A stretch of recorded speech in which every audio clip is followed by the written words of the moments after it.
Okay. Yep. Hello, everyone. Bonjour. I'm Nikki. Sorry, we're starting a little bit late, but I think we can all commiserate with Zoom issues. It's that COVID-19 era, and there's no perfect platform. But thank you all for hanging on tight. And since we're a little pressed for time, for those that are able to, we will stay on another 10 to 15 minutes.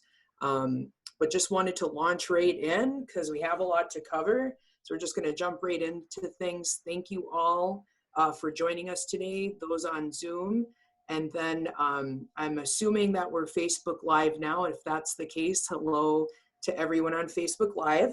Our goal of this session is to address some of the economic needs, facing our Indigenous businesses and the institutions that support them, especially during this tough time. So the focus will be today really sharing capital and technical assistance resources for our small businesses and nonprofits, but we'll also spend some time in the session gaining some feedback from you on really kind of your respective challenges, as well as maybe other resources you might have to share with us, so we can really target the most appropriate products and support services to best serve your needs during this unprecedented time. And so again, we're largely here to share what our Native organizations have to offer. So we'll talk about some of the federal programs that exist out there, but we won't have a lot of time here to get into those details. But luckily, a lot of our partners on this call can help you navigate through that process, and we'll talk a little bit about those resources. So I think we'll kind of launch in by going into our speaker introductions. So hopefully you can see us all here. So bonjour, I'm Nikki Love. I'm from the Boys Fort Band of Chippewa. I work at Indian Collective, and I am the managing director of Indian Fund, which is a national Native emerging CDFI. And we're looking at large-scale development in our Indigenous communities, focusing on renewable energy, infrastructure, social enterprise, and community development and housing. So some of you may have also seen Indian had a press release today that talked about and announced our COVID-19 response strategy. So we do have our website and webpage for our ongoing COVID resources, and we'll focus on 4 granting areas. We're really targeting frontline organizations, change makers, leaders, also tribes that are looking at transition and recovery planning, and an emergency loan fund to help support Indigenous businesses. So NDN wants to provide immediate relief, but also to think about, long-term abundance and coming out of this stronger, right? So we're going to be doing that through our Defend, Develop, and Decolonize lens. And our intent is to quickly distribute these resources. So some of them are available now, some of our grants. The rest of our programs we're looking to roll out within the next 15 to 45 days. So visit our website. If you'd like more information, subscribe to our communications to stay close to updates. And now I'd like to turn it over to the rest of our speakers to share briefly and a little bit about their organization, their overall COVID-19 strategy. And I think we'll start with Crystal Langholtz from First Nations Oweesta. Hi, everyone. I'm Crystal Langholtz, Chief Operating Officer with Oweesta, and it is a true pleasure to co-host this with our partners, Indian Collective. We are a national Native community development financial institution intermediary. So that means we support the almost 70 Native community development financial institutions, or CDFI, as the acronym you'll probably hear a few times on this webinar is often used as. And those are institutions that provide lending and training and technical assistance to Native communities around the US. And we're excited, later we'll talk a little bit more about them. And I'm excited that we have a few of our CDFIs watching today. So our strategy is really about capitalizing and supporting that movement in order to provide support to small business entrepreneurs during this really difficult time. Awesome. Thank you, Crystal, longtime friend and partner. I'm going to keep going with our speaker introductions, and now we will hear from our Native Women Lead team. Thanks, Vanessa. Good afternoon, Yate. My name is Vanessa Roanhorse. I'm Danaf from the Navajo Nation. I live here in Albuquerque. Today, I'm really excited to speak on behalf of Native Women Lead, which is a growing national organization designed and dedicated and led by Native women to support us into more positions of leadership and CEO. Our purpose is really recognizing that we need to bring Native women back into the circle, and also really investing directly into our women who are 2/3 the breadwinners in most of our families in the United States, make 58 cents to the dollar, will experience, 1 in 3 of us will experience extreme violence in our lives. However, in the last 20 years, Native women have been launching businesses at 201% more than our white female counterparts. And all of that says that Native women really are where we want to put our money. So we're happy to be here. I'm just one of 7 co-founders. So the others who were unable to join, I'm happy to represent the organization. And thank you to Indian Collective and to Oweesta and to ONABEN and NCAID and everybody else that's trying to do this work to ensure that we can provide the most important resources to our community, but also to the part of an abundance and what happens next, that we put Indigenous thinking at the forefront. So thank you. Thank you, Vanessa. Yeah, we keep saying the time was yesterday, but definitely it's easy to make the case, right, that the time is now.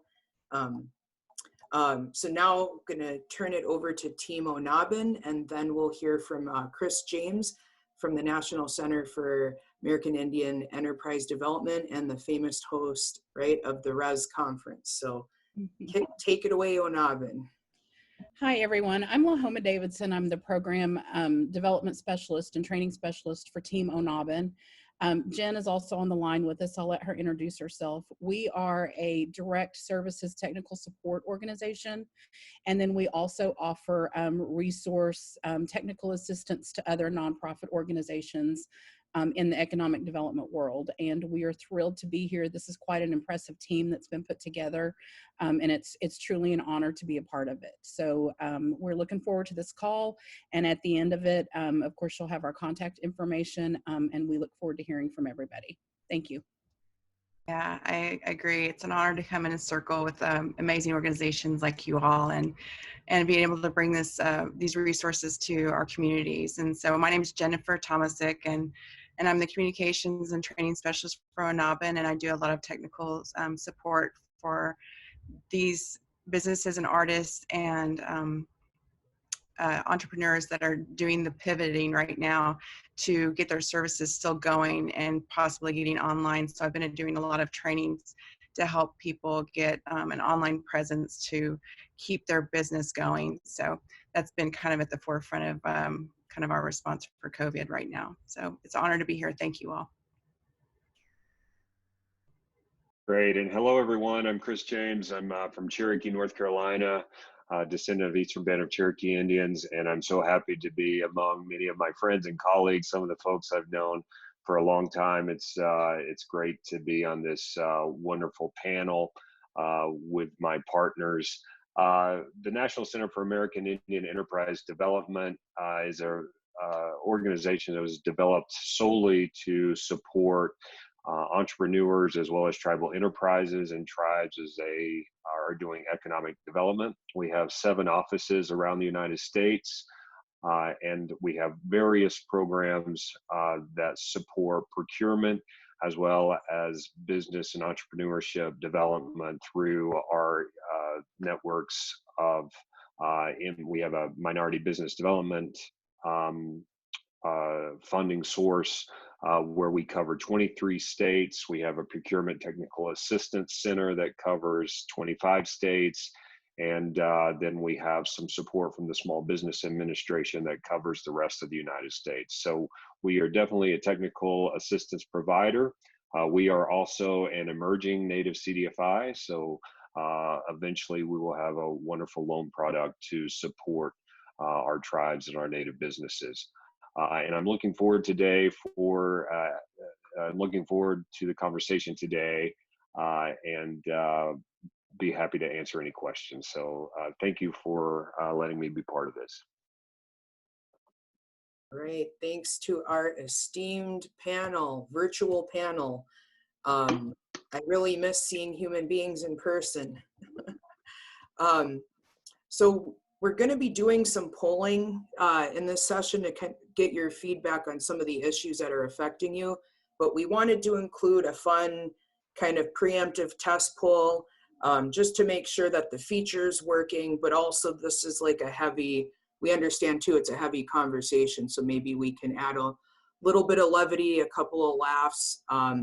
So we're going to start. For those, I will say, that are in Facebook land, you can either switch over to Zoom because we still have room for more registrants if you wanted to directly participate.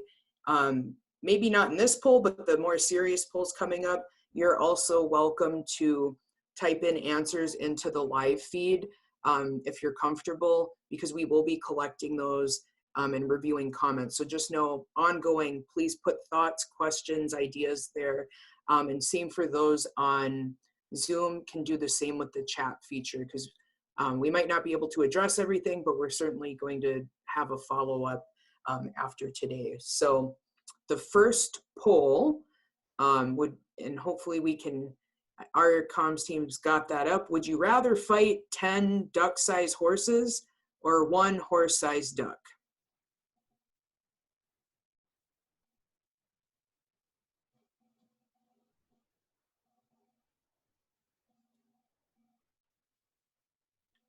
And so for those on Zoom, feel free to chime in, and then we'll give it about a minute or less, and then our comms team can show us the results. So for all of our polling, we should be able to see things in real time.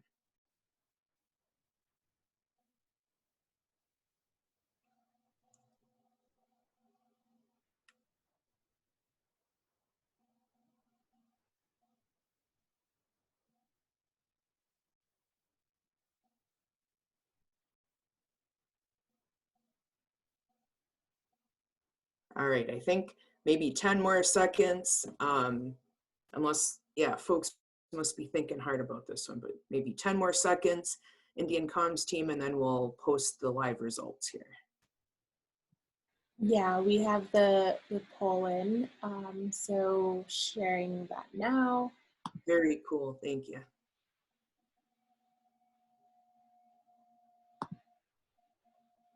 Wow.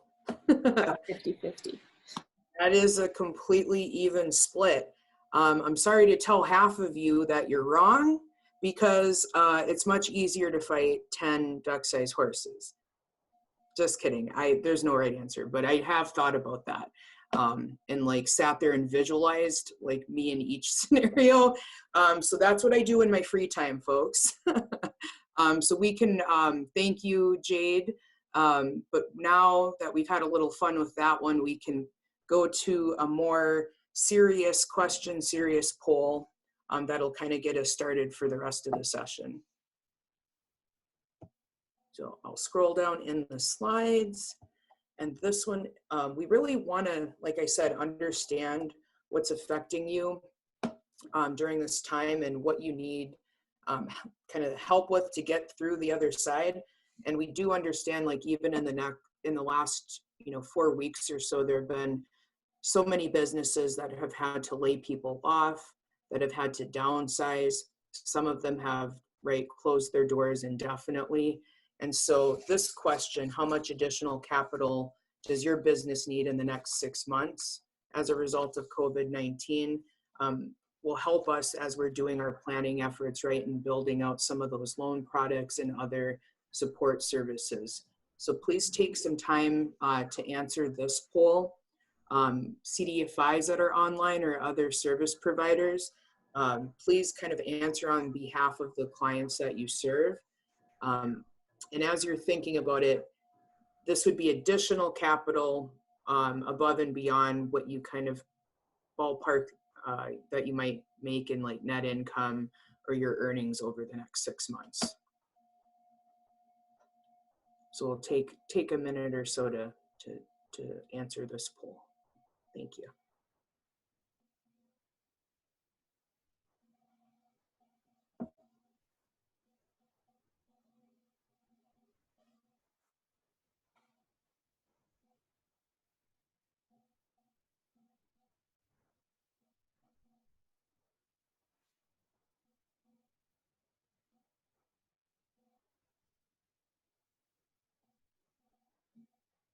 And again, those on Facebook Live, if you're comfortable, feel free to type in your response. Just so the panelists know, we're having a lot of technical difficulties with Facebook Live, but trying to get it working. In the meantime, yeah, you can focus on the Zoom attendees and we'll let you know when the Facebook Live thing has been figured out. Okay.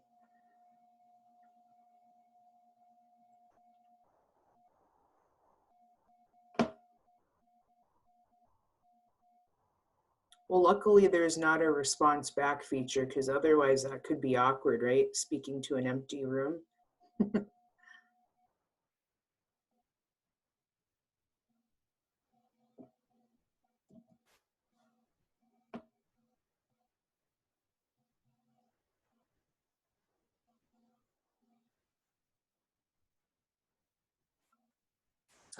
So I think we'll give maybe another 20 seconds for this poll. Yeah, it doesn't, I'm reading that some of the panelists had the poll hasn't launched yet. And so folks are just typing it in the chat feature for right now. Okay, yeah, thank you for, we're very innovative, right? And pivoting, yeah, I appreciate it. Another thing with the poll is that if your Zoom is not updated to some of the latest versions, you might not be able to see the polls. So yeah, responding in the chat box is fine. Thank you. But we are seeing answers come in. Yeah, maybe we can just take advantage of the chat box feature right now to get kind of a broad overview. I know there's a lot of messages in there, but just so that we're not hung up on waiting for the poll to come through for everybody, we can move along. So I'd like to see though live kind of what some of those look like. I'm just looking through.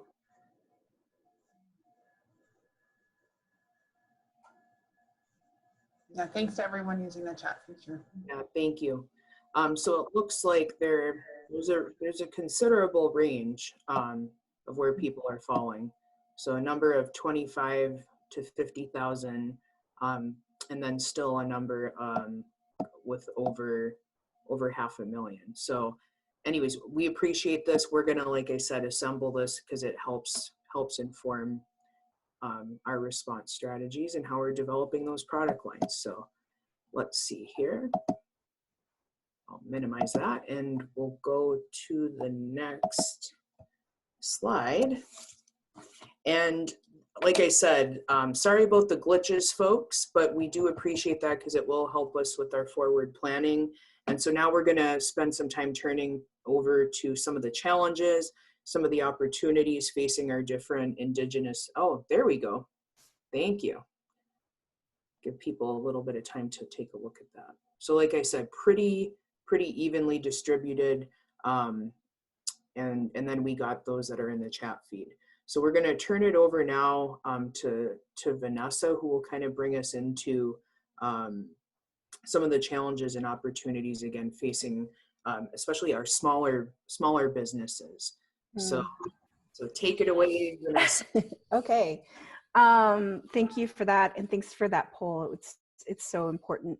So when this all kind of was coming together, we immediately kind of mobilized with some of our regional partners in the Southwest region, because we were already hearing from community that, you know, that they were immediately losing revenue, that they were concerned about events where they were going to sell, but also we had to make a huge decision as Native Women Lead to not host our retreats, which has been something that we're really, like our retreats and our summits, something that brings all of our members together.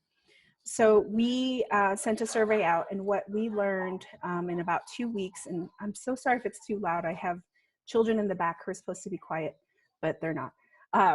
So I will try to speak a little bit more closely. But what we learned is that in our almost 2 weeks in which the survey was out, we had over 100 plus folks respond. We saw from 50 different tribal nations. And some of the things that were really disturbing is that they said that 80 to 100% of their revenue was going to be impacted by COVID-19 issues. And that of the majority of them, 71% advised that this business was their sole source of income, that they weren't doing something else. 71% advised that this business, whatever it was that they had, was their primary income. The other thing we learned was that 66% of them identified as women entrepreneurs. More than 50% identified as solopreneurs. And if this is a new word for folks, that language is really just saying that you have a company, you are a registered entity, but really it's just you. You probably don't have any employees, and your company is serving you specifically. However, that also means that as like a solopreneur or a sole proprietor owned company where you don't have staff, it's really difficult to be able to like find the kinds of resources and supports that you need. And then we lastly learned that in it, that a number of those businesses who are also solopreneurs were, some of them did not have legal structure or weren't registered as businesses, which means that any of the funds that are out there for you, if you're a business owner, if you don't have that EIN or tax number, you may not be eligible. However, there are other types specifically dedicated to like unemployment, but I think that is something that's really important to recognize, is that a lot of these funds right now, we're really trying to figure out, you know, how do they within their design support independent contractors, creatives, and artists, which from our survey we found was just like the majority, a good majority of like the information we gathered. Anyhow, so with that, like some of the stuff that we've been working on at Native Women Lead for the last few years is recognizing that one of the things that we see within our network is that while we see Indigenous women growing businesses 2 times faster, we also know nationally that most of the businesses that are owned by Native people, I believe over 70% of them are sole proprietors or solo, like you have a company, but you don't have employees. You may have subcontractors, but if you really think about it, you're just a company that's taking care of yourself. The difference between that and having employees and other staff is that those types of structures kind of have a sort of other next level of wealth creation. And so we've been focused really on like, how are we going to move resources and support to those folks who actually can't tap into traditional forms of resource and finance. And so those are some of the issues and challenges that existed already before COVID-19, and I think is only exacerbated and compounded with COVID-19, is that we don't have enough mechanisms to move dollars into small for-profit company hands. Micro-lending is a really difficult thing to engage because oftentimes the requirements you may not be in a position to actually meet. And then if you're an unregistered business working in the informal market or working, you know, for some of the terms I've heard, the flea market circuit or the powwow circuit, it's really difficult to be able to go anywhere for emergency resources to buy service and product. So all that's to say is, like, within all of those challenges, what we're hoping with this work that we're doing with all these partners is to try to like manage the amount of information that we're all getting, and really trying to target what kind of resources are out there that are kind of designed for your type and size of business, but also the kinds of resources that would help you where you are in your journey. So some of the capital resources that we kind of collected here are below in the slide. So I'm happy and so proud to announce that Native Women Lead will be announcing, hopefully early next week, that we will have a Matriarch Response Fund coming out, and that will be for Native American women businesses up to $5,000. That will be a 0% loan that can be used for whatever, and it's a personal loan. So if you're not a registered business, but you have a business, because it goes to you directly, it doesn't have to go to your business. So we don't need a tax ID number. The other piece on it is, with the 0%, we're also getting a 90-day reprieve, so you don't have to pay it back. There is opportunities to work with us and our team to actually get another 90 days. But our hope is that this 5,000, up to 5,000, can fill some of the necessary gaps. In the survey, people said they were worried about utilities, mortgage. They were worried about food and being able to access food. And the last one is, they were really very much concerned if they did have employees or staff that they would lose them. And so while we know that 5,000 isn't going to fit everybody, our hope is this value 5,000 can help with some of the smaller businesses, the solopreneurs, and the unregistered businesses. Nikki, did you want other folks to talk a little bit more about some of the other funds that are available in the list, or are we just gonna kind of get through that in the slides forward? Well, yeah, no, thank you, Vanessa, for walking us through that, and knowing that, like, again, so many of our folks, right, are in these solopreneur economies, and that's true, especially in some parts of the country more than others. Like, I know First Peoples Fund had done research in the Great Plains where, you know, the kind of household business, or like crafting, artistry, beadwork, jewelry making, it can be, like you said, almost the sole source of income. So thank you for that, and that you're making resources available. And Indian is excited that we've been able to partner with Native Women Lead to help add to some of their grant making and lending. So that's part of our larger strategy in supporting, again, those frontline organizations that have the networks ready, the mechanisms, and they're just ready to go. They're activated. So excited for that, Vanessa. Similarly, as part of our launch, you know, in our different grant making areas, Indian, I believe next week we'll begin to be ready to start accepting applications for our artisan and entrepreneur grants. And those are also 5,000 and equally divided between artists and entrepreneurs. And so stay tuned, check out the website and subscribe so we can let you know how to apply, but that should be ready soon. And Indian Fund, as part of the collective, has also been working with partners to develop lending products that will prioritize businesses that are in high demand, those that are kind of innovating their business models at this time as a result of COVID-19.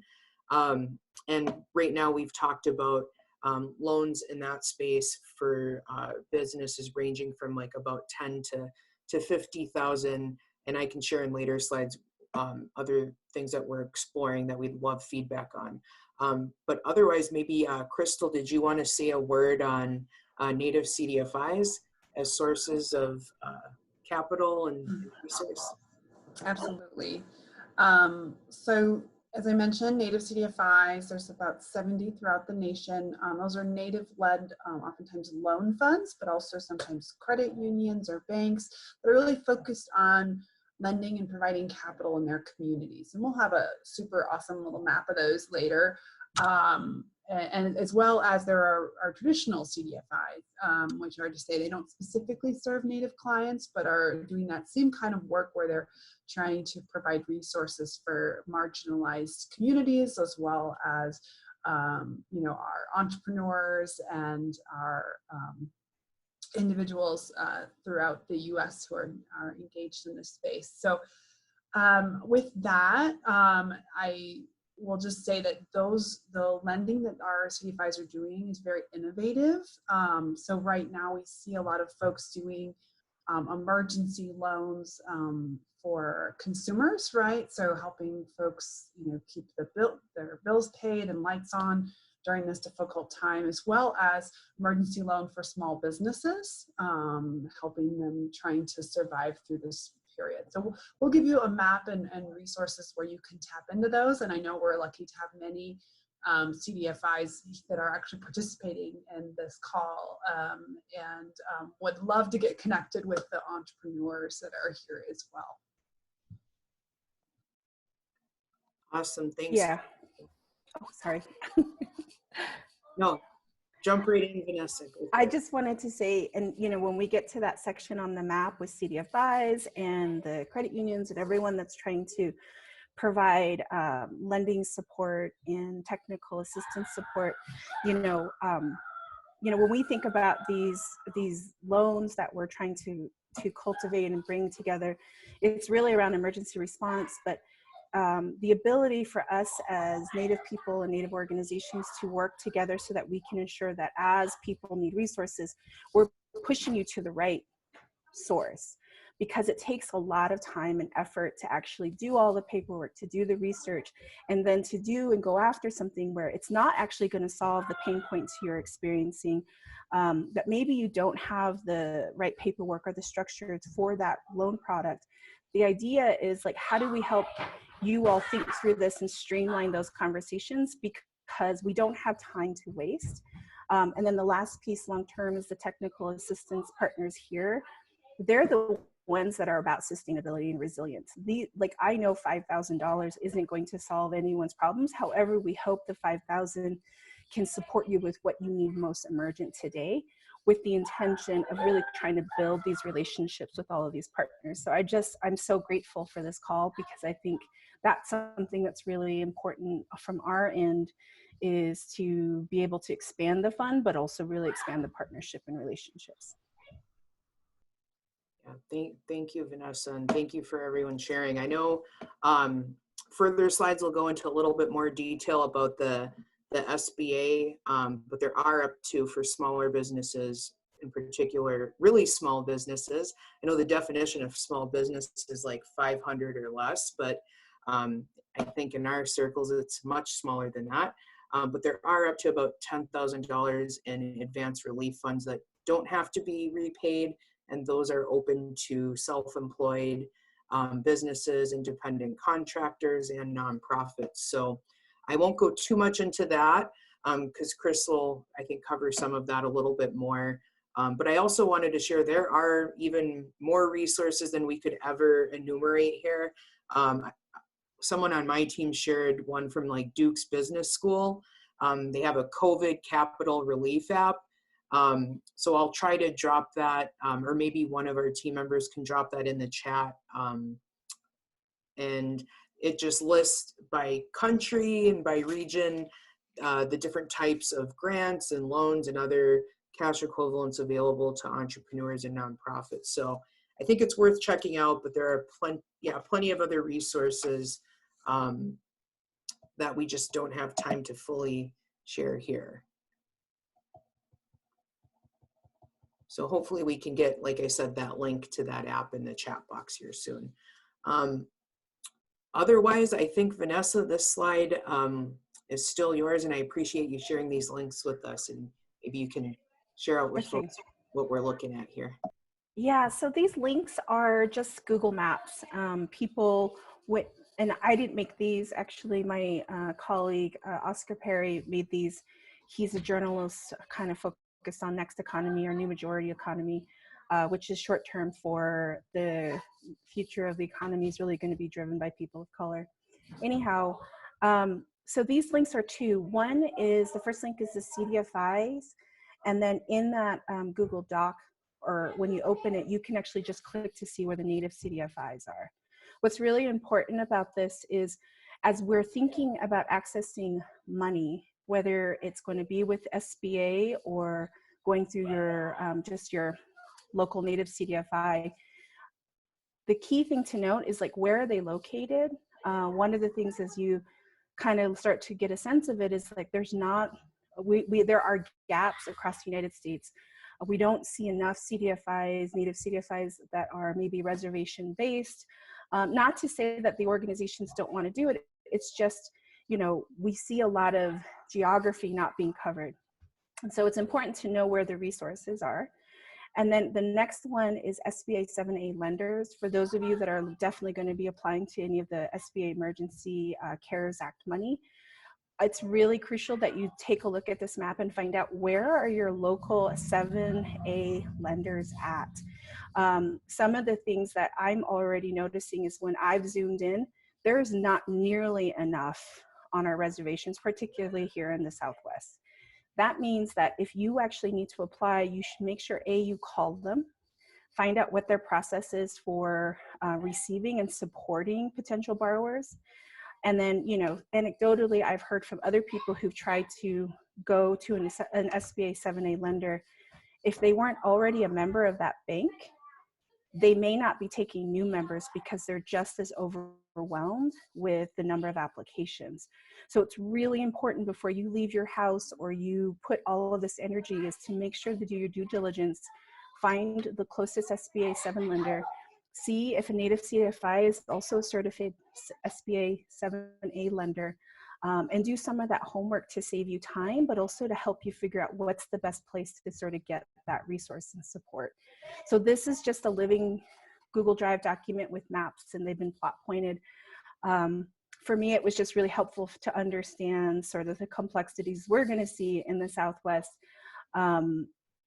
So anyways, so that was really why I was really excited about this. And I'm sure Crystal can share a whole lot more about how to engage those resources, but that's what these slides are about.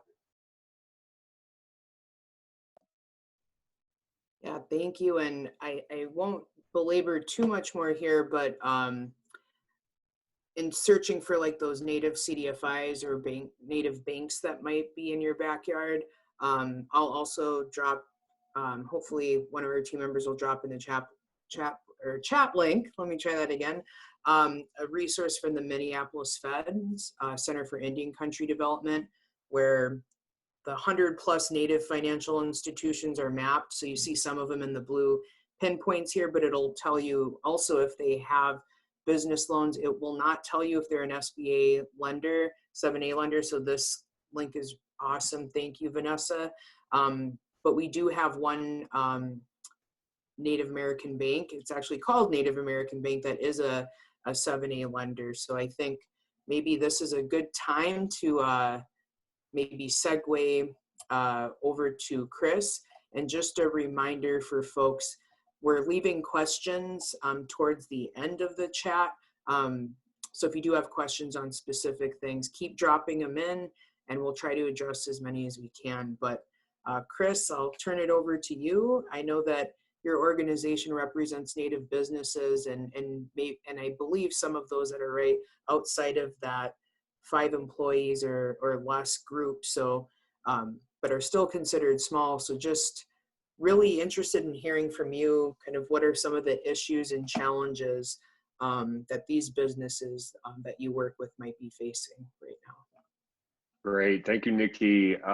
Yes, I mean, as we all know, every day we all hear of some of the business challenges that are going on.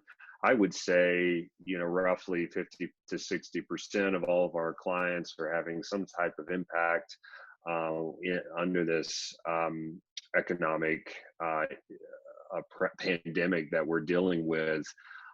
So really, you know, some of the things that we've been working on with some of our clients is, what do you need to know when you actually go to one of these institutions? I think Vanessa really touched on a lot of the information about making sure that you do your homework and due diligence at home before And I would say, please don't give up. If you go to one lender and they're not accepting new clients, there's a lot of institutions, lending institutions that are 7A lenders that I know that are taking on new clients.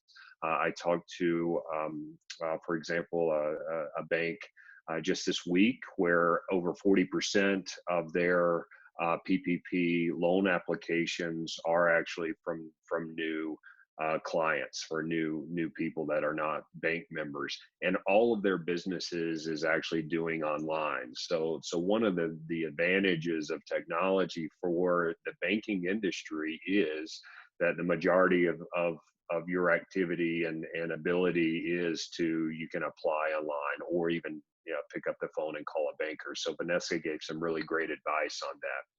I would also say, we do have over 70 plus Native CDFIs around the country, and they are doing some really awesome job supporting a lot of our businesses. But I would also say if there are other CDFIs in your community, there's over 1,000 CDFIs that do business around the United States. I would also look and see what type of products that they're looking at.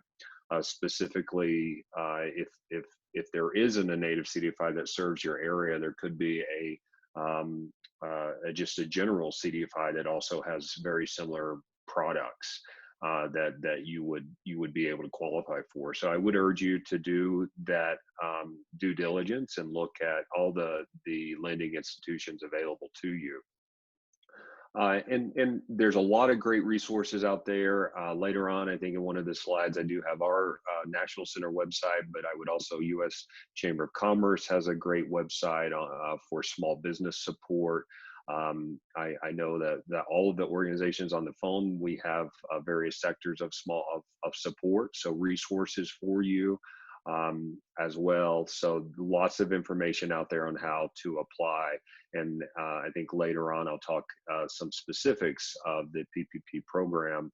And one other thing that I wanted to mention as well, when especially a lot of our tribal enterprises that are looking for these various products, feel free to reach out to the National Center. My information will be, I guess on the last slide, is chris.james@ncaied.com. We do support tribal enterprises as well as tribes, and we can provide technical assistance to support those enterprises. So for sure, use the resources here on the panel and reach out to us so we can assist and maybe help you access some of the capital, or at least drive you in the right direction. Thank you, Nikki. Hey, thank you, Chris. And like you're saying, some of us here are trying to think of ways that we can kind of help add value right in between some of the federal programs, but there's also those here that can help you access those federal programs. I've already, mentioned that we're thinking of at NDN, right, developing loans to support businesses, especially over the 6 months. So some of the questions you answered in the poll, the second poll will help us do that. We also may end up having loans that are larger, available for certain projects within our lending areas. But with that, we're still exploring. And of course, there's still, potential business loans from CDFIs. And so those are going to be dependent on the institution. But many of them are also gaining support, like industry support, so that they're able to defer payments if you're an existing borrower, or can put other support in place for you. So Chris, I think before you can take it away to the next slide, unless we have the poll coming up next. Nope. I'll let you take it away to the next slide. Just wanted to ask if there was any other kind of thoughts that you had about other commercial sources of capital, even beyond maybe a couple of those that we talked about here. Especially yeah, go ahead, Nikki. Finish your thoughts. My apologies. Oh, no worries. I was saying, especially for some of those businesses that are on the larger end of that scale of under 500 employees? Yeah, absolutely. So there are some investment funds and pools available throughout the United States that may be looking, if you're, especially, I know we have some businesses, some tribal enterprises or larger businesses that I've talked with. They've actually changed some of their business models so that they can respond to COVID-19. Either that response is providing more support with the development of equipment, building more equipment. Some of that response could be better ways of cleaning facilities. There's all types of, there are many of our larger companies and even smaller companies are looking at ways that they can support through COVID-19 and looking at various. So the federal government is continuing to put out a lot of resources there. So there are some contracts going through. Most of those contracts, though, are going towards already businesses are in 8A or already part of their networks. But I would still look at those opportunities for some disaster type contracting opportunities. A second piece is there for businesses, large or small, there are some investment opportunities out there. If you want to reach out to one of us, we can definitely give you more information on what types of investments could be brought into your company. I know there's very specific investors out there that are looking to support enterprises and businesses that are responding to COVID-19. So that's something I know that that Nikki can provide some resources as well as the National Center. Awesome. Do you want? Did you want me to continue? Okay, great. Feel great. free. You're on a roll. I'm on a roll. All right. Well, I did want to talk a little bit about just the programs that are out there that are available. Specifically, there's two programs through the Small Business Administration. One is, as has been mentioned, there is disaster lending, and the disaster lending model came out during the second part of the package. And I'll get into some high-level specifics about that information, but I did want to talk a little bit about the work the National Center and a lot of our organizations are doing together on the advocacy front. One of the things, especially right when this pandemic hit, as you know, there were multiple bills. The CARE Act was the third legislation, the National Center, as well as a lot of our other organizations, have been working very closely with the NCAI and Native American Financiers Officers Association and Native American Contractors Association and Native CDFI Network on making sure that our tribes and our tribal enterprises were part of the overall legislation and really educating a lot of our congressional folks as they develop these laws and making sure that they know the impact in our communities are often much more, something like this pandemic hurts our communities much more than a lot of other communities because of our ruralness or because of our lack of access to programs and capital, as we've talked about earlier. So, you do have a lot of advocates that are working in Washington, D.C., and I would really applaud those advocates for making sure. Right now, we're talking about implementation. So some of even the things that we're talking about today, they're still developing guidance around to make sure that our businesses are assessing those programs properly. So we'll start with the disaster loan program through the SBA. The disaster loan program, that is up to $2 million, and that is a loan directly from the SBA, and it could be over 30 years. They have various interest rates, but it is something to look at as a disaster loan, as a direct loan from the government.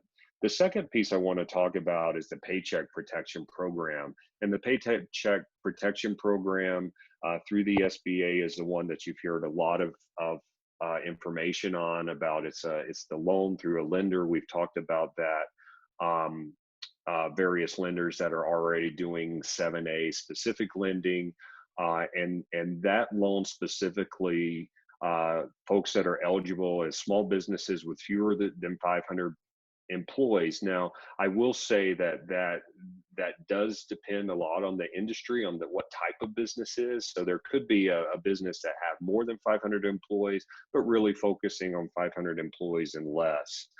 Some of those businesses that might be doing manufacturing out there, those could even go up to 1,500 employees that are qualified. Another thing that we touched base on a little bit, but 501c3 nonprofits are also eligible, because I know we are a 501c3 nonprofit. I think a lot of the panelists as well are 501c nonprofits. So if you are a nonprofit, you are eligible for the program. Also, 501c19 veteran organizations are also part of the program. So definitely look at that. There's lots of resources, as I mentioned, as well as on our National Center website that has some information about the resources on the PPP. Some of the challenges that we've seen is that, of course, when the program opened last Friday, the system that the banks were working with, of course, they had multiple crashes. So that oftentimes I would, as a business that are looking for the programs, make sure that one, you, just as Vanessa had mentioned early on, you do your due diligence, you have all your documents ready to go, so there's no delay when applying for the program. Definitely having that lender relationship is very important. So have that, either create a new lender relationship or look for a lender, as we've already talked about. And then lastly, I know that we as businesses, and by the way, my family business in Cherokee, North Carolina, it is affected as well. I unfortunately, just as many of you, we needed that capital for my mom and dad's business. They needed that capital two weeks ago. So really, I know many of us are teetering on, we can't wait.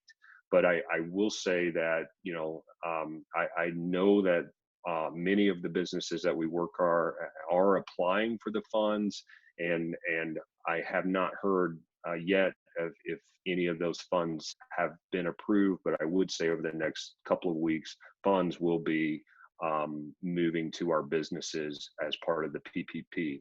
There's also phase 4 that a lot of folks in Capitol Hill are working on as well, including the National Center and many of our other organizations on other recommendations, because there's probably, and we know that there's just not enough funding in the CARE Act to support all the business needs. So implementation of phase 4 is coming down the pipeline.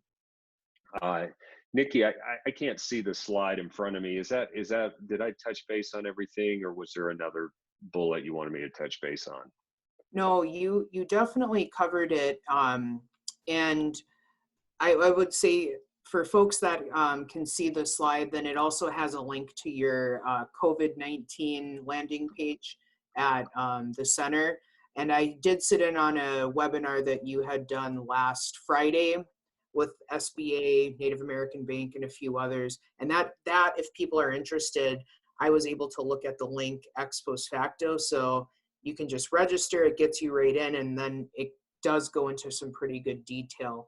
So, and I've sat in on about 10 webinars on the SBA from all parts of like our worlds and industries, and that was one of I thought the most clear. So for folks, yeah, if they want to get in more of the meat of those loans and disaster relief, please look at the webinar they held and go to the website. I will say that typically we were going to be at time right now. Again, we're extending this for those that can a little bit,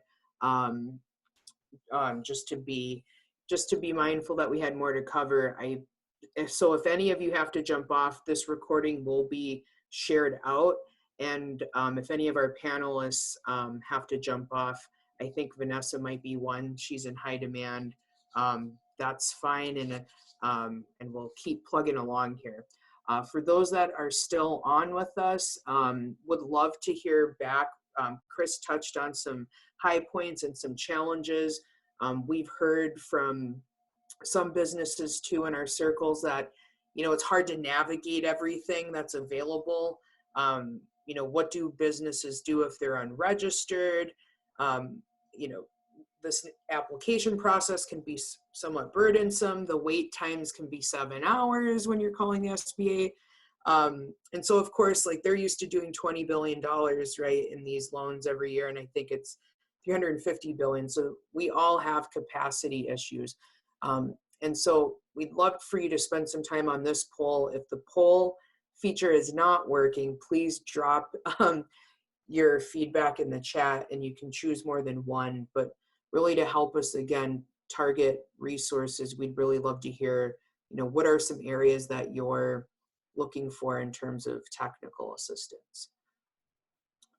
So while you fill out that poll or drop a line in the chat, I will say that we'll be segueing into technical assistance with ONABEN and Chris again, but I wanted to share that in addition to our Indian collective press release and launch of that COVID-19 resource page, something that we've also, I believe we made live today or will be doing soon, is an RFI, where we're looking for people that are working in these TA spaces as well, so that we can help do kind of like matchmaking between our different folks that are businesses, and between the consultants that can help you, for example, write a grant application or help you with your SBA application. So please take some time here. Maybe we'll give another 30 seconds and hopefully see what we got going live. If not, we'll keep moving. So the poll is not reflecting the question that is up on the screen right now. Can people just drop in their responses in the chat box? That would be best. Thank you. And then I think Sarah on our team said she'll be uploading it if I can type the question to her right now, which I'll do really quickly. It'll take a couple minutes on my end. Nikki, if you want to, just once you send that to me, I'll quickly upload. But if you want to move on and come back, that way we're not sitting waiting for that. But I'll get that in there. I will share, it's in the PowerPoint presentation. I think it's like slide 11. So it's all typed out for you. Okay.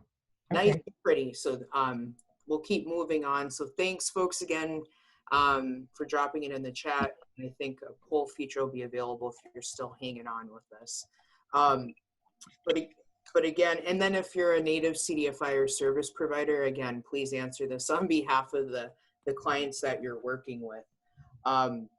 But right now, we've talked about how we can kind of support businesses, especially those niche businesses, right, that are in high demand industries, those that are really thinking about how do I maybe survive and then thrive after COVID-19. I love the example of the breweries that are now making hand sanitizer. We've been speaking with a few folks. One just yesterday is looking to mass produce like face masks. So I think in terms of doing these pivots, it can be a little challenging for some of us that don't do a lot of financial and business planning. So I think I'll let ONABEN kind of talk a little bit about the technical assistance they have, and then Chris can jump in about what he and his partners do. Thank you, Nikki. So immediately when this pandemic and the issues that small businesses were having started rolling out, we kind of gathered together and said, okay, what do we need to do first? Which fire do we need to put out the quickest? Quickly, what we saw was, this word pivot that we all use was going to be necessary for every single business in our network. So what we started to do as a team was to put together resources in place that would allow for that to happen. One of the technical assistance offerings that we have through our organization is just a one-page business plan. And eventually, you know, as we move through this pandemic and we start to see what the, you know, where everything falls as it comes to a close, there'll have to be some long-term business planning done, and we're aware of that. But in the meantime, this one-page business plan is designed to help you get some answers pretty quick. So we've deployed that, and we're utilizing that, and we're assisting people kind of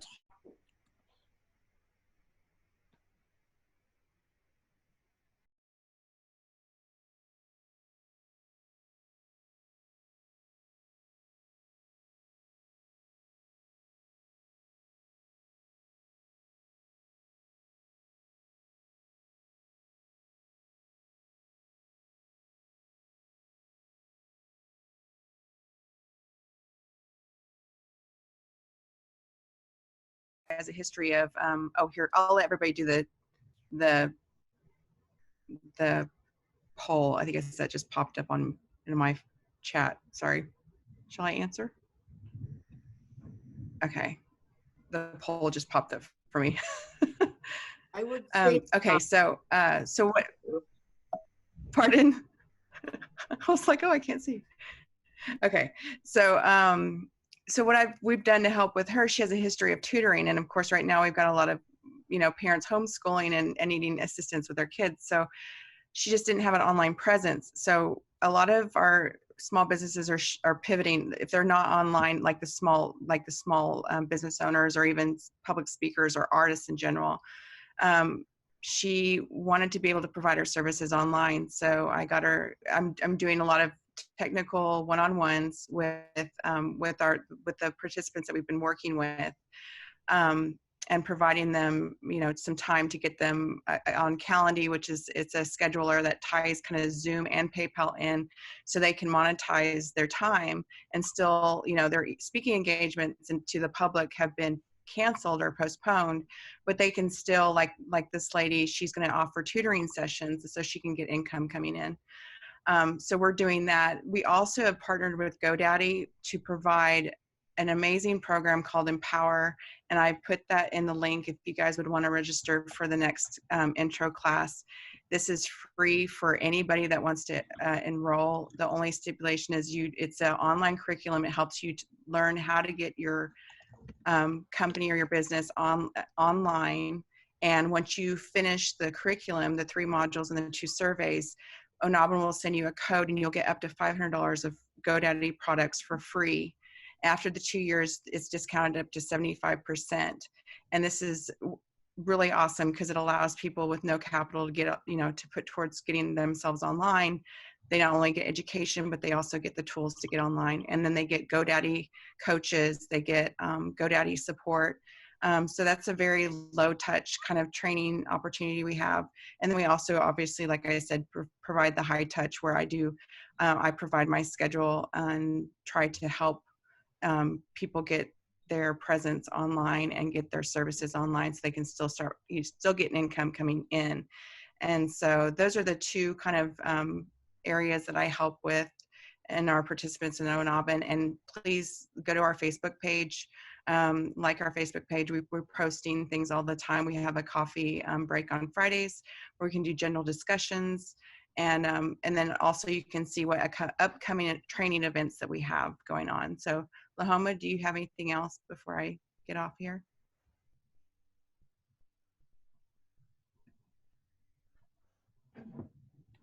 Oh, thank you both, and just taking a look. So it looks like some are interested. Thank you all. And I know this will be helpful for ONABEN, definitely for NDN, for all of us partners here on the call. So there's definitely need of the services. Chris, we got, just being timekeeper for even going over, we got about 5 minutes. And then we also wanted to spend some time hearing about what resources are out there for the CDFIs from Crystal.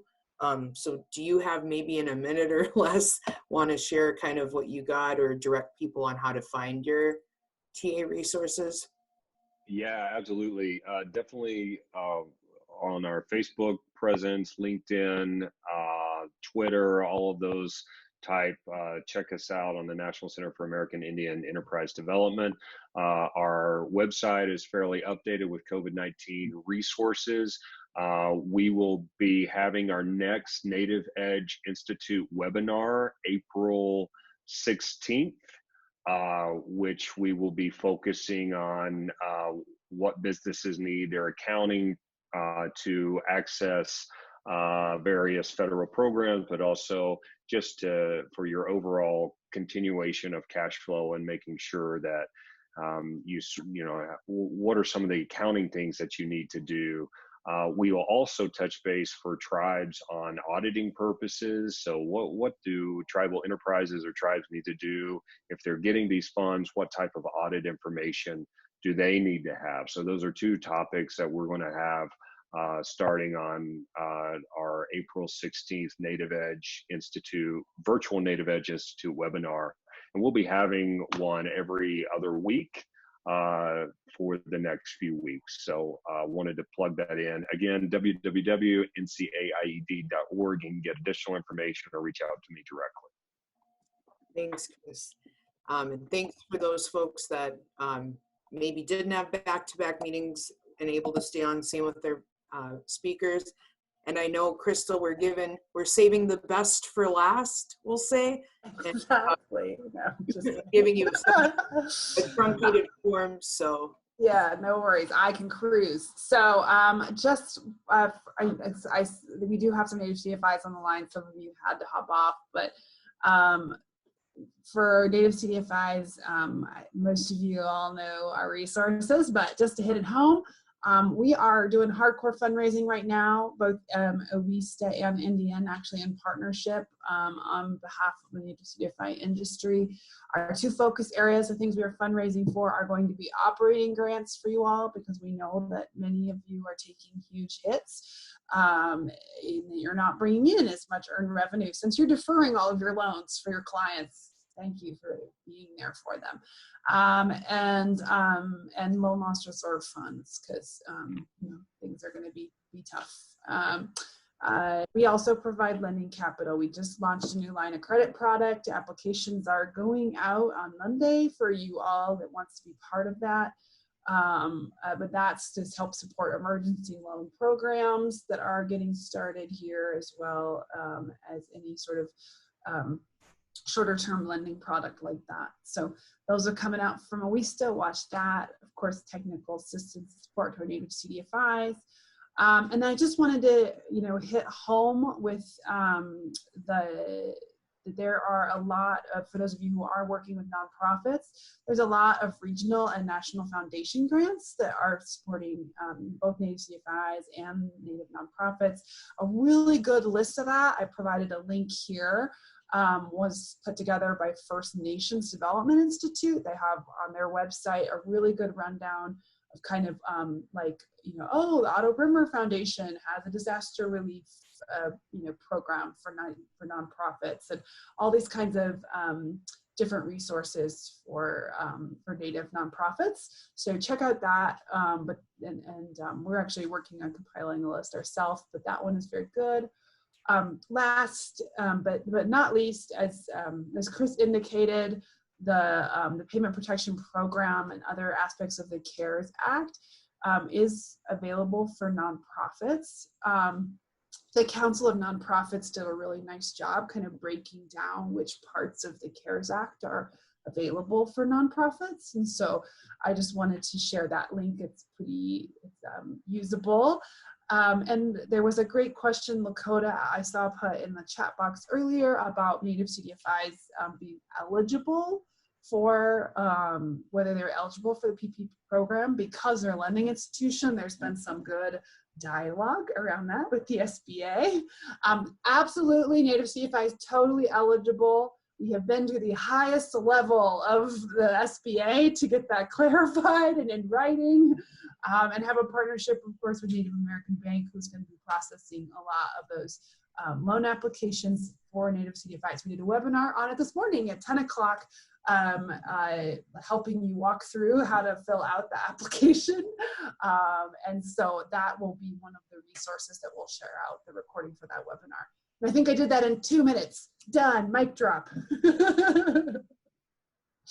That was amazing. I was not timing you, but that was a lot of fun. And I'm glad, thanks for sharing the links here as well. And we will be, for everyone that's still on, sending out a communication after. So it'll include the PowerPoint, the links, and some of the, we'll take some time looking at the categories of questions. Here I want to pause, knowing that we're even at the extended time we talked about. Did we want to spend any additional time with questions or answers? Questions, not or answers, they kind of have to go together. First cross that they do, right? Yeah, one has to happen before the other can happen. Do our speakers have time for that? I know it's a busy week.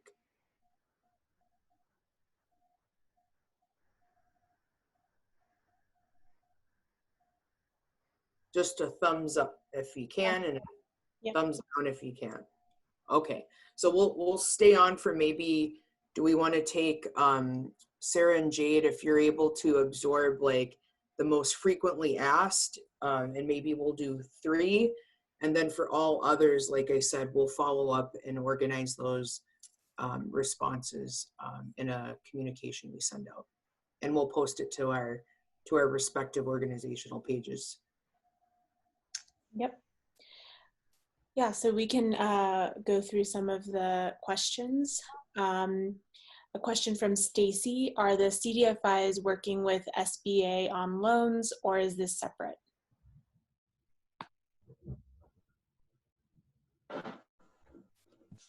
Yes, so some of them are, but because there were some SBA, some of our Native CDFIs were SBA lenders. In general, not as many of them are. Of the Native CDFIs, there are quite a few, just as Chris mentioned, non-Native CDFIs that are more actively engaged in the SBA space. Almost all, though, are providing technical assistance on how to do those applications, and know regionally who's processing applications and can help you in that space, though, if they're not doing the lending directly.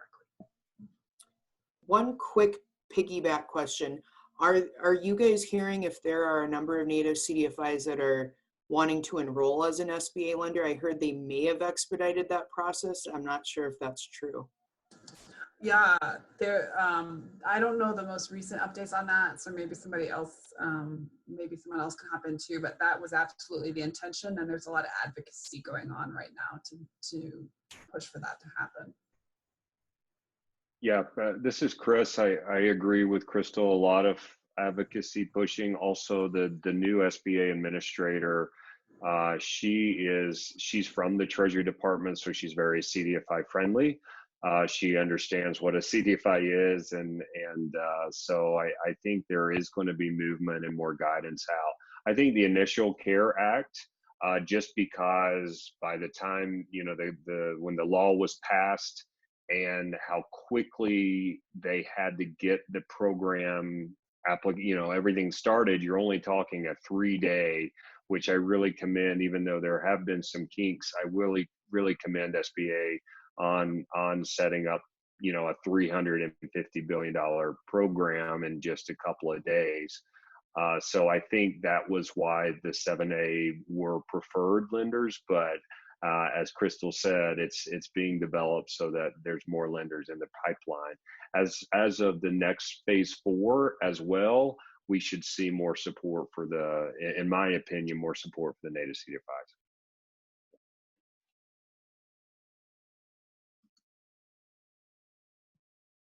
Can we move to another question? Yeah, I'll read the next one.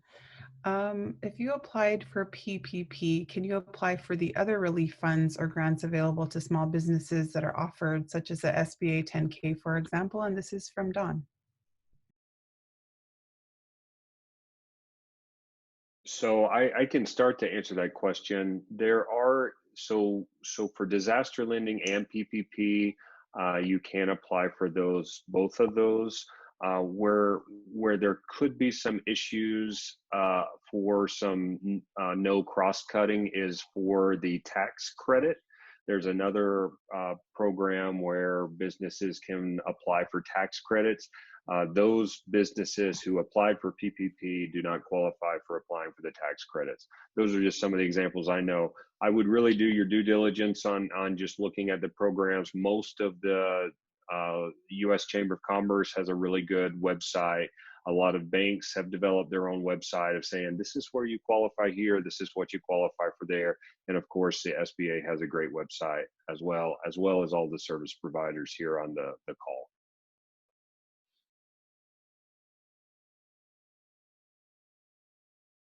Awesome. Thank you, Chris. I think we'll do one more question, and it sounds like many of them that have been in the chat are SBA related. So Okay. I think it would be good to have, I'll put our organizational websites here just to say connect, subscribe, find previous webinars by Oweesta, NCAIED, and all of our resources to kind of keep following up. But I think we'll do one more question, Sarah or Jade. Yeah, we might even have, there's a couple quick ones in here too, so we'll see if how quickly we can get through this one. There may be room. Here's a good question. Oh, I just lost it here for a second. Would this be a good time to start a personal business considering the amount of loan and forgiveness happening? I can go ahead and start if that's okay. So there are, I think there are, as some of the other panelists had mentioned, some opportunities as well. I mean, so if businesses like Nikki gave that example of the brewery who changed their business model to develop hand sanitizers. So I think there are opportunities to branch out.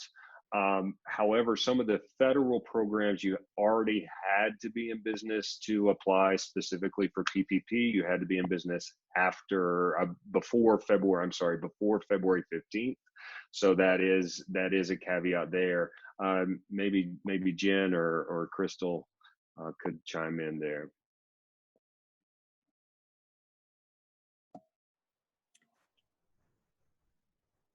Maybe as they're thinking, I'll be quick. I mean, that's part of, when we think about coming out of this, not just like surviving, but thriving and in abundance, I would say maybe not through the federal programs, but I think there's space, especially through what we're conceiving of developing a business in response in these times that, has longevity.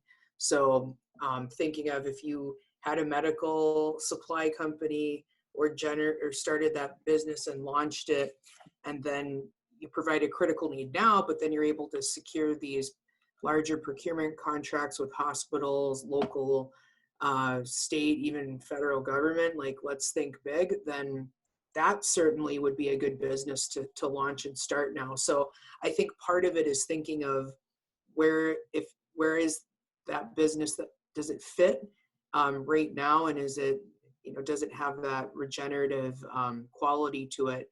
And if those things are true, then with Indian Fund, with Indian Collective and others, there might be some opportunities outside of the federal space too, and in the kind of investment community. They're very interested in social impacts and pre-recovery. I think people are sick of talking about disaster relief. So if we're thinking of businesses along those lines, I think, yeah, there could be opportunities.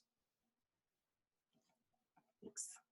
Yeah, I think you all covered it really well. I think that there is a lot of, where there's new need, there's always entrepreneurial activity, right? And we are seeing a lot of small businesses that are mostly pivoting, but I think have been some creative ideas of folks that are stepping into these spaces and thinking not only about responding to COVID, but what happens for them next. So But yeah, definitely the federal programs would not be particularly great for that, but Native CDFIs and some of those other resources that we've shared for lending capital would probably be pretty good fits for those of you who are feeling entrepreneurial in light of all the needs in your community.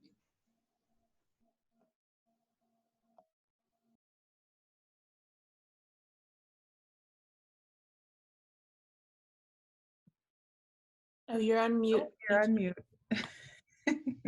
Some people might think that that's a blessing sometimes, like when I lose my voice, but we'll take one more and then we'll close it out. Great. Thanks, Nikki. So this question comes from an anonymous submitter. So how are speakers thinking about post-pandemic and movement toward new economic systems that keep capital in Indian country, that benefit and is controlled by Indian country?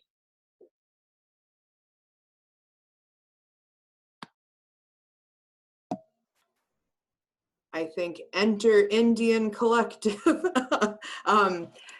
Thinking about that, like I said, doing development through this, right, defend, develop, decolonize lens.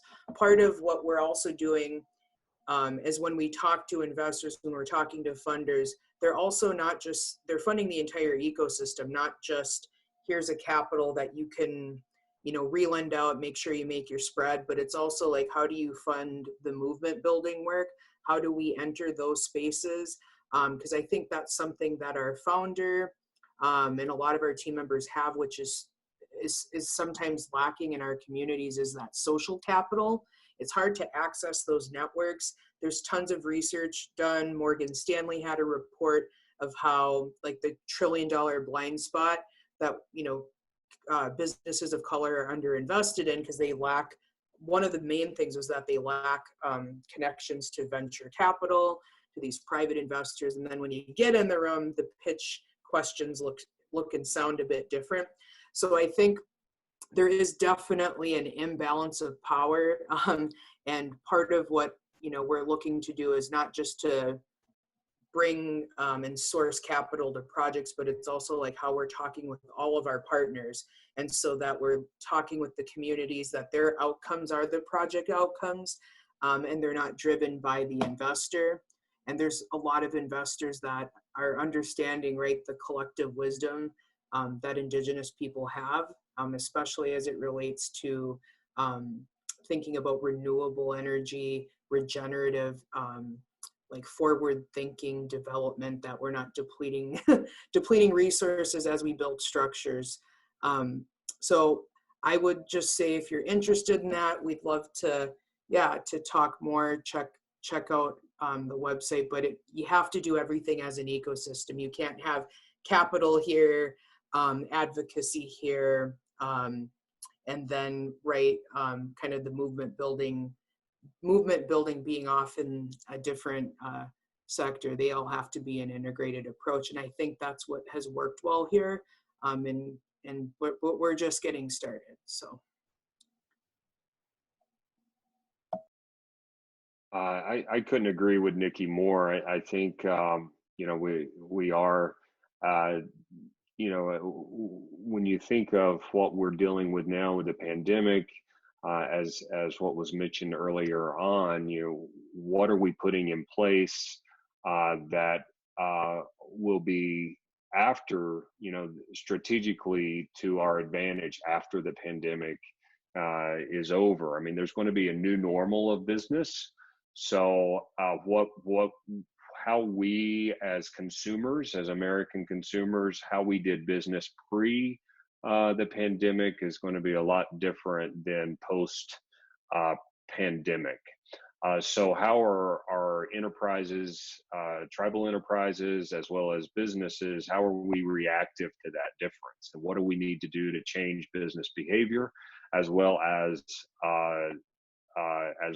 increase our overall business development? And just one thing is what we're doing right now is the better use of technology. And I know that some of our communities, we definitely have some broadband limitations. and that's a realization. But also, I think now, today, almost any new business or seasoned business can reach out and do business anywhere in the world from their home, just like as we're doing right now. I mean, I think everybody on this call, we're all stay in place, even though, you know, I think most states have put some orders in that even though we have offices, now our new office is right here at home. So I think it's a new reality. And I think figuring out how we as business owners and businesses embrace that new reality to increase, you know, to support the next generation and increase our business enterprises. That, Chris, and I just wanted to add, you know, there's a lot of research that was done about the Great Recession, and they actually found that Native businesses were actually more likely to survive through the Great Recession, and it was because of the community embeddedness and the community-led nature of many of the small businesses, right? And I think so. All that to say, I think that the way that Nikki's talking about that transformative aspect of economy and economy building, it's critically important, and it's done on those the terms of the community. And you know, Indian Collective is an example of a Native-led financial institution, and I think a lot of the answer to that, in my mind, is around kind of the army of Native-led financial institutions that can provide capital to those Native-owned businesses that are all doing that in culturally appropriate ways that speak to the needs of their own communities. So I just wanted to share that, and I think that gives me hope when I think about what's happening with COVID right now, to think of the resiliency of those communities as well as of those small business owners. Previously, historically, not just in the Great Recession, but you know, for the last millennia, right? So. I appreciate that, and I appreciate the question and leaving us on, I think, a really good close. It's like, yes, we can think about finance and development on our terms, right, with our outcomes in mind, and we don't always have to kind of transform our shape to big commercial lenders. And so that's why all of the partners on this call are so valuable, and that's why we need our Indigenous businesses and all the institutions that support them. So thanks for those of you that were able to hang on a little bit longer, including speakers, Chimagwech, and like I said, keep an eye out, inbox if you registered. We'll be posting to Facebook pages some of the follow-up questions and just bigger takeaways. So thank you, everyone. Appreciate it, and have a good day.